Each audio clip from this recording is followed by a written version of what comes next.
आखिरकार सौरव गांगुली स्टैंड्स में बैठे ऐसे 2 उंगलियां दिखाकर क्या बताना चाह रहे थे, या फिर भाई एक बॉल पर ही 13 रन कैसे चले गए, या फिर भाई टेम्बा बाउमा जो कि साउथ अफ्रीका के कैप्टन हैं और जो साउथ अफ्रीका के प्लेयर्स हैं उनकी वाइफ्स ऐसे रिएक्शन क्यों दे रही थी, या फिर भाई एक बार तो अंपायर कॉल पे विकेट गिरने से बचा और एक बार अंपायर कॉल्स पर विकेट गिरा, या फिर भाई कैसे एक अंपायर ने एक गलत डिसीजन दिया जिसके चलते शायद साउथ अफ्रीका आज का सेमीफाइनल मैच हार गई। तो आज की इस वीडियो में मैं आपको साउथ अफ्रीका वर्सेस ऑस्ट्रेलिया के मैच की कुछ ऐसी मूवमेंट्स बताऊंगा जो कि शायद आपको हाइलाइट्स में भी देखने को नहीं मिलती है। तो चलिए फिर वीडियो स्टार्ट करते हैं। टॉस के टाइम पर ही टेम्बा बाउमा बोल रहे थे कि वो 100% फिट नहीं है, लेकिन भाई फिर भी वो खेल रहे थे और जो क्रिकेट एक्सपर्ट्स हैं वो बोल रहे थे कि टेम्बा बाउमा को बैठ जाना चाहिए, रेस्ट कर लेना चाहिए, क्योंकि वो बैट से परफॉर्म नहीं कर रहे हैं, उनकी जगह हेनरिक्स को खेलना चाहिए। लेकिन भाई वो खेलते हैं और फिर क्विंटन डिकॉक को टेम्बा बाउमा बैटिंग करने आते हैं और भाई मिचेल स्टार्क हमें फिर से दिखते हैं फॉर्म में। पता नहीं वो नॉकआउट्स में या फिर वर्ल्ड कप्स में कैसे फॉर्म में आ जाते हैं। भाई आते ही वो विकेट ले लेते हैं टेम्बा बाउमा का, वो बनाते हैं अंडा, यानी कि 0 पर ही वो आउट हो जाते हैं। फिर भाई 3-4 ओवर टाइट बॉलिंग होती है हेजलवुड से और मिचेल स्टार्क से, और फिर उसके चलते भाई क्विंटन डिकॉक जो कि पावर प्ले में चौके छक्के मारने की कोशिश करते हैं, वो भाई चौका मारने जाते हैं, लेकिन गुड लेंथ की बॉल होती है और वो मार नहीं पाते, कैच उठती है और भाई वहां पर क्विंटन डिकॉक का विकेट गिर जाता है जो कि बहुत ही बड़ा विकेट था। इस टाइम पर भाई साउथ अफ्रीका के 6 ओवर में बस 8 रन बने थे और 2 विकेट पड़ चुके थे। और आप रिएक्शन देख सकते हैं टेम्बा बाउमा का या फिर ड्रेसिंग रूम का कि माहौल बिल्कुल शांत हो गया होगा और सारे साउथ अफ्रीकन प्लेयर्स याद कर रहे होंगे कि वो कैसे हर बार सेमीफाइनल में हार जाते हैं। फिर भाई थोड़ी देर की और टाइट बॉलिंग के बाद रासी वैन डर डुजन भी हेजलवुड को आउट हो जाते हैं और उसके बाद तो भाई साउथ अफ्रीका के ऊपर काले बादल मंडराने लगते हैं। और भाई वो तो साउथ अफ्रीका के ऊपर ही मंडरा रहे थे, लेकिन फिर भाई काले बादल असली में भी ईडन गार्डन्स पर आ जाते हैं और बारिश आ जाती है। उस टाइम पर भाई साउथ अफ्रीका 14 ओवर्स खेल चुकी थी, लेकिन बस 44 ही रन उनके बोर्ड पे थे और भाई 4 विकेट पड़ चुके थे। जैसा कि हमें पता है कि बारिश का साउथ अफ्रीका के साथ कुछ न कुछ तो नाता है ही। जब भी सेमीफाइनल में जाती है बारिश आ ही जाती है, चाहे वो 1992 हो, चाहे वो 2015 हो, चाहे फिर आज 2023 में फिर से साउथ अफ्रीका के सेमीफाइनल में बारिश आ चुकी थी। फिर भाई बारिश के बाद सीधा ऑस्ट्रेलिया एडम जैम्पा को लेके आता है, एडम जैम्पा को चलाता है, लेकिन वहां पर बैटिंग कर रहे थे हेनरी क्लासन और डेविड मिलर। वो भाई काफी देर तक बढ़िया बैटिंग करते हैं और सारे बैकफुट पर वो छक्के लगा रहे होते हैं, लेकिन भाई ऑस्ट्रेलिया को पता नहीं क्या चुल मचती है, एकदम से भाई ट्रेविस हेड बॉलिंग करने आ जाते हैं और वो भाई हेनरी क्लासन का विकेट ले लेते हैं। पहले वो उनको 2 चौके मारते हैं, लेकिन फिर उनका विकेट पड़ जाता है और ये विकेट बहुत ही क्रूशल था। आप टेम्बा बाउमा का इसका रिएक्शन भी देख सकते हैं कि जब ये विकेट पिटा उनका कैसा रिएक्शन था। फिर भाई आते हैं यानसन, और किसको पता था कि भाई अगली बॉल पर फिर से ट्रेविस हेड विकेट ले लेंगे। भाई आते ही यानसन फिर से चले जाते हैं, 0 रन पर उनको फिर से आउट कर दिया जाता है और ट्रेविस हेड जो कि एक पार्ट टाइम बॉलर हैं वो भी भाई हैट्रिक पर आ जाते हैं। हैट्रिक तो नहीं मिलती है, लेकिन भाई दूसरी तरफ डेविड मिलर खड़े रहते हैं और उनके साथ कोइट जे जो कि एक बॉलर हैं, लेकिन वो ठीक ठाक बैटिंग कर रहे थे, लगभग 19 रन बना चुके थे और बढ़िया मिलर का साथ दे रहे थे। लेकिन भाई पैट कमिंग्स बॉलिंग करने आते हैं और वो उनको एक बाउंसर लगाते हैं, वो पुल शॉट खेलने जाते हैं, कुछ ना कुछ आवाज आती है और भाई अपील होती है। अपील होते ही भाई अंपायर आउट दे देते हैं, लेकिन कोइट जे पता नहीं भाई उन्होंने वहां पे रिव्यू क्यों नहीं लिया, लेकिन उनके आउट होने के बाद जब वो खुद चले जाते हैं बाद में दिखता है कि भाई बॉल बैट पे नहीं लगी थी, बॉल लगी थी शोल्डर पे, उसकी आवाज आई थी। बैट्समैन को तो भाई पता चल ही जाता है कि लगी है या नहीं लगी, लेकिन उन्होंने रिव्यू नहीं लिया और वो वहां पर आउट नहीं थे, लेकिन भाई वो आउट दे दिए जाते हैं और वहां पर एक बढ़िया साझेदारी टूट जाती है। कोइट जे थोड़ा बहुत पारी को संभाल रहे थे, लेकिन फिर दूसरी तरफ से विकेट पड़ने लग जाते हैं, लेकिन भाई मिलर फिर भी हटते नहीं हैं, वो भाई छक्के मारते रहते हैं और वो अपना शतक भी पूरा कर लेते हैं। लेकिन फिर भाई थोड़ी देर बाद इतने छक्के मारने की कोशिश में उनके हाथ में एक बार बैट घूमता है, स्लोवर 1 बॉल होती है और भाई कैच उठ जाती है और डेविड मिलर 42वें ओवर में आउट हो जाते हैं। वहां पर ही साउथ अफ्रीका कम से कम 30 रन लेस हो चुका था। अगर डेविड मिलर होते तो भाई 30 रन ज्यादा बनते। लेकिन फिर उसके बाद समझी वगैरह धीरे धीरे बैटिंग करते हैं और उनका स्कोर जाता है भाई 212 रन पर और ऑस्ट्रेलिया को मिलता है 213 रन का लक्ष्य। अब ये भाई 213 बहुत ही इंपॉर्टेंट है क्योंकि भाई 1999 में जो सेमीफाइनल था ऑस्ट्रेलिया वर्सेस साउथ अफ्रीका का, तो उस टाइम पर भाई ऑस्ट्रेलिया ने बनाए थे 213 रन और भाई साउथ अफ्रीका को चेज करने थे 214, लेकिन साउथ अफ्रीका बना पाई थी बस 213 ही रन और मैच टाई हो गया था। और आज फिर से साउथ अफ्रीका ने कितने रन बनाए? 213। कोइंसिडेंस साउथ अफ्रीका के साथ होते रहते हैं, चाहे वो बारिश का हो या फिर स्कोर कार्ड का। फिर थोड़ी देर बाद ऑस्ट्रेलिया के बल्लेबाज बैटिंग करने आते हैं, डेविड वार्नर और ट्रेविस हेड।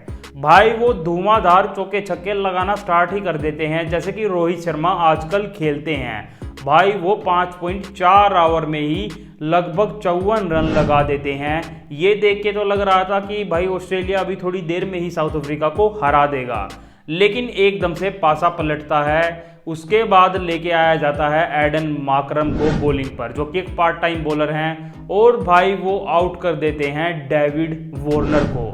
और जब वहां पर वो विकेट पड़ता है तो थोड़ा सा भाई खेल में बदलाव आता है। उसके बाद तो भाई रबाडा भी मिचेल मार्श को आउट कर देते हैं, वो भी 0 रन पर। और फिर उसके बाद जो साउथ अफ्रीका सेमीफाइनल्स में प्रेशर में आके करती है भाई वो होने लगता है और साउथ अफ्रीका हमें दिखता है कि कैच पे कैच छोड़े जा रही है।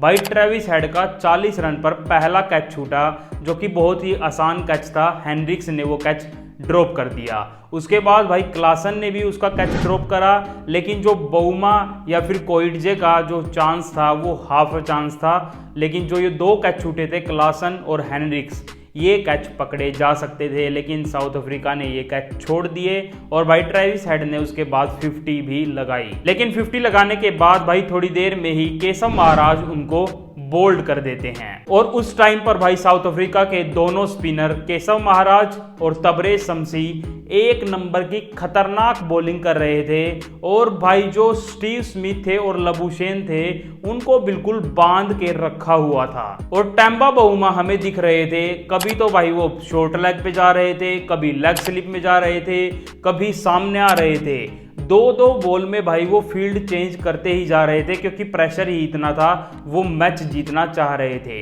मेरे हिसाब से तो वो खेलते ही नहीं तो शायद साउथ अफ्रीका के लिए कुछ अच्छा हो सकता था। फिर भाई जब तबरेज शमसी बॉलिंग कर रहे होते हैं और लबुशेन बैटिंग कर रहे होते हैं तो भाई तबरेज शमसी बिल्कुल सामने उनके पैड पे बॉल मारते हैं, लेकिन भाई अंपायर आउट नहीं देते। साफ साफ दिख रहा था कि क्लम्ब इन फ्रंट है, बॉल जाके स्टंप्स पर लगेगी, लेकिन आउट नहीं दिया। भाई रिव्यू लिया, रिव्यू में जो भाई इम्पैक्ट होता है एक तो, और जो पिचिंग होती है, इम्पैक्ट तो हो ही रहा था, लेकिन जो पिचिंग होती है भाई वो अंपायर कॉल हो जाती है और भाई वो विकेट वहां पर नहीं मिलता, बॉल्स जबकि जाकर स्टंप्स पर लग रही थी।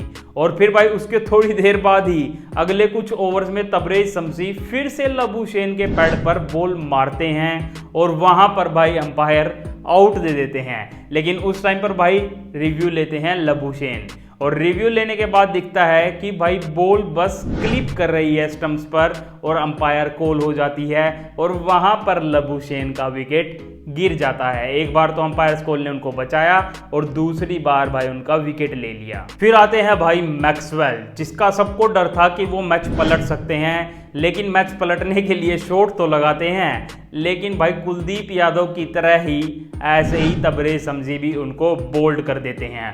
और बोल्ड करने के बाद तो भाई शमसी ऐसे कूदते भागते हैं जैसे इमरान ताहिर अपने ज़माने में भागते थे, वो ऐसा ही सेलिब्रेशन करते हैं। और भाई जो उनकी वाइफ होती है ड्रेसिंग रूम में भाई वो सब भी हमें खुश दिखते हैं, ऐसा लग रहा था कि अब मैच पलटेगा। फिर भाई थोड़ी देर बाद स्पिनर्स विकेट नहीं ले पाते हैं और उनके ओवर खत्म ही हो रहे थे, 2 ही ओवर बचे थे, तो एकदम से टेम्बा बाउमा लाते हैं कोइटजे को।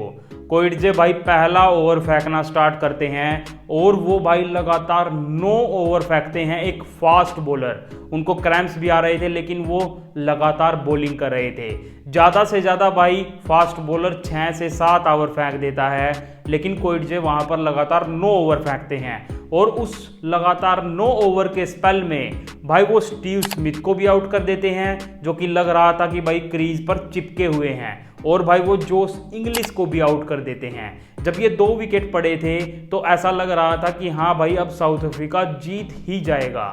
लेकिन फिर एक बार होता है कि जो पैट कमिंग्स बैटिंग कर रहे होते हैं और भाई कोइटजे बॉलिंग कर रहे होते हैं, वो उनके पैड पे बॉल मारते हैं। अपील होती है, वो भीख मांगते हैं कि भाई दे दो अंपायर, लेकिन अंपायर भाई वहाँ पर आउट नहीं देते। और फिर हमें जब रिव्यू लेते हैं वो तो दिखता है कि जो भाई बॉल है वो पिचिंग आउटसाइड है, यानी कि जो पिचिंग है उसकी लाइन से बाहर हुई है, लेकिन ऐसा लग रहा था कि स्टंप्स पर बॉल जाके लगेगी। और फिर हमें दिखता है कि भाई जो सौरव गांगुली हैं स्टैंड्स में बैठे हैं, वो भी बताते हैं कि जो ये रिव्यू लिया है ये उन्होंने गलत लिया है, क्योंकि साफ साफ दिख रहा था कि इतनी दूर उस बॉल की पिचिंग हुई है, तो उनका ये रिव्यू खराब ही जाने वाला था। वो ऐसे गर्दन हिला रहे थे कि गलत रिव्यू ले रहे हैं, और ऐसा ही होता हमें दिखता भी है। भाई कोइटजे को क्रैम्प्स तो आ रहे थे, लेकिन वो इतनी तेज बॉलिंग कर रहे थे कि एक बाउंसर वो पैट कमिंग्स को मारते हैं और पैट कमिंग्स ऐसे हैंडल अड़ा लेते हैं बैट का, बॉल जाके हैंडल पर लगती है और भाई हैंडल ही टूट जाता है। पैट कमिंग्स को भाई बैट बदलना पड़ जाता है। कोइटजे अपना पूरा दम लगा रहे थे, लेकिन भाई पैट कमिंग्स जैसा कि हमें पता है अफगानिस्तान के सामने भी वो खड़े हो गए थे। ऐसे ही फिर से मिचेल स्टार्क और पैट कमिंग्स भाई धीरे धीरे रन बनाते जाते हैं, एक एक, क्योंकि रन रेट तो बहुत ही कम चाहिए थी। और फिर भाई लास्ट में मिचेल स्टार्क चौका मारकर मैच जितवा देते हैं। भाई एक ड्रेसिंग रूम में तो जो प्लेयर्स की वाइफ थी वो इतनी खुश दिख रही थी, और दूसरे ड्रेसिंग रूम में कुछ ज़्यादा ही दुखी थी। और इस टाइम पर तो भाई मैं भी दुखी था, क्योंकि भाई मैं साउथ अफ्रीका के AB डिविलियर्स का बहुत ही बड़ा फ़ैन रह चुका हूँ। मैंने 2015 का सेमीफाइनल लाइव देखा था, और जब साउथ अफ्रीका वहाँ पर हारी थी तो भाई मेरे भी उस टाइम पर आंसू आ गए थे। चलो आज तो मेरे फेवरेट प्लेयर AB डिविलियर्स खेल नहीं रहे थे, लेकिन साउथ अफ्रीका के लिए मुझे आज फिर से मुझे दुख हुआ, क्योंकि भाई वो एक बार भी फाइनल में भी आज तक नहीं गई है। चाहे 1992 हो, चाहे भाई 1999 हो, 2007 हो, 2015 हो, और या फिर आज 2023 हो, भाई वो सेमीफाइनल या क्वार्टर फाइनल में ही हार जाती है, कभी फाइनल में ही नहीं गई।